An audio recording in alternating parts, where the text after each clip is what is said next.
Baik, di sini kami akan mempresentasikan hasil diskusi kami tentang Content-Based Recommendation System dengan anggota yang pertama Petra Handika dengan NIM 210, Yohanes Luki dengan NIM 159, lalu Christopher Daniel dengan NIM 183.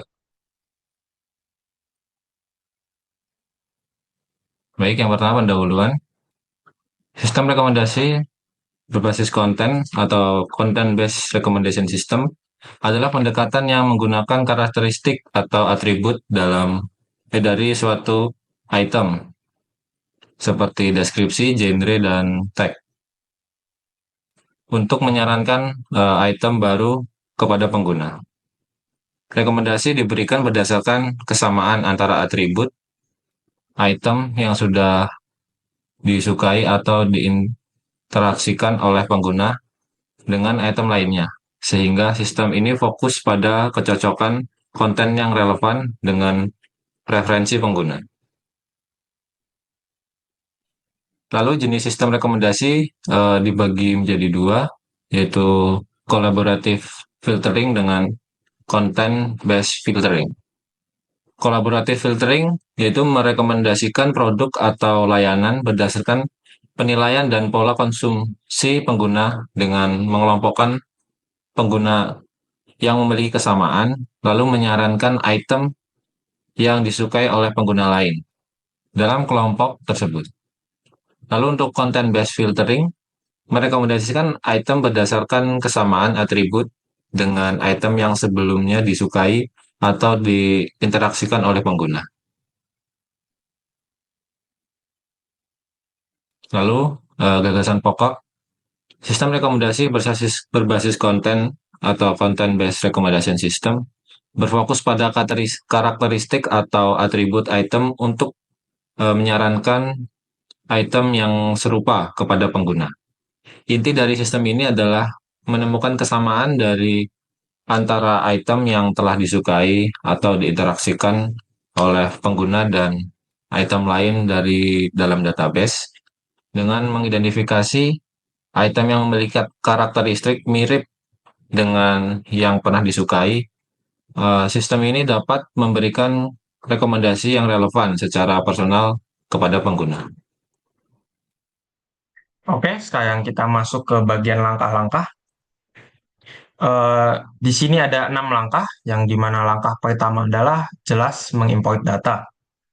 Mengimport data itu data yang berisi informasi item dalam data frame agar lebih mudah dikelola dan diolah. Langkah kedua adalah mengekstraksi fitur yang ada di data tersebut. Jadi fitur-fitur yang diekstraksi ini akan digunakan untuk menentukan kesamaan antar item. Langkah ketiga adalah mengkonversi teks ke bentuk numerik. Fitur yang berbentuk teks itu perlu diubah menjadi bentuk numerik dulu agar dapat dihitung. Biasanya dilakukan dengan teknik yang bernama vektorisasi untuk mendapatkan representasi yang dapat diukur. Lanjut, kita ke langkah 4 yang dimana menghitung skor kesamaan. Setelah data dalam bentuk numerik, langkah selanjutnya adalah menghitung skor kesamaan antar item yang menunjukkan seberapa mirip satu item dengan item lainnya. Langkah kelima adalah merekomendasikan fitur. Setelah skor kesamaan sudah didapatkan, sistem akan menyusun daftar rekomendasi yang memuat item-item teratas yang paling relevan dengan profil atau preferensi pengguna. Langkah keenam adalah jelas menampilkan hasil rekomendasi.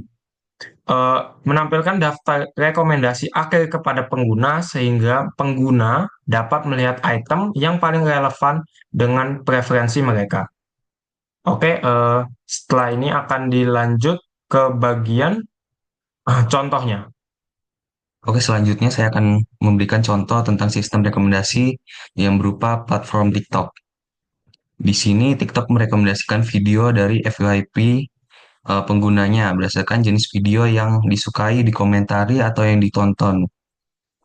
Jadi contohnya jika seorang pengguna sering nonton video tentang resep masakan, maka TikTok akan merekomendasikan lebih banyak konten yang serupa, yang berbau masakan, seperti video resep ataupun tentang teknik memasak. Kemudian ini langkah-langkah bagaimana TikTok dapat merekomendasikannya itu. Yang pertama yaitu TikTok mengumpulkan data dari penggunanya, dari video yang ada di platform, seperti deskripsi video, tagar, kategori, dan interaksi pengguna seperti jumlah like dan komentar. Jadi TikTok ini mengumpulkan data berupa hashtag, like yang banyak, dan komentar yang paling banyak. Yang kemudian kita masuk langkah 2 yaitu TikTok ini mengambil data teks yang ada pada deskripsi video dan tagar agar diekstrasi untuk memahami konten video. TikTok kemudian menggabungkan informasi dari deskripsi dan tagar untuk menggambarkan apa yang ada di dalam video tersebut. Kemudian yang ketiga, yaitu TikTok menentukan kemiripan antara video dengan menghitung kesamaan konten, terutama dari deskripsi, tagar. Semakin mirip deskripsi dan tagar antara dua video, semakin tinggi nilai skor kesamaannya. Kemudian ada yang keempat, yaitu TikTok merekomendasikan video yang paling mirip dengan video yang telah ditonton oleh pengguna. Misalnya jika pengguna sering menonton video dengan tagar masakan atau jenis-jenis masakan seperti pasta, TikTok akan menyarankan video dengan tagar serupa seperti sushi atau resep. Kemudian yang terakhir yaitu setelah mengidentifikasi video yang mirip, TikTok akan menampilkan rekomendasi video kepada pengguna. Rekomendasi ini muncul di halaman beranda atau pada bagian video yang disarankan untuk ditonton berikutnya. Sekian presentasi dari kami yaitu sistem rekomendasi. Kami ucapkan terima kasih.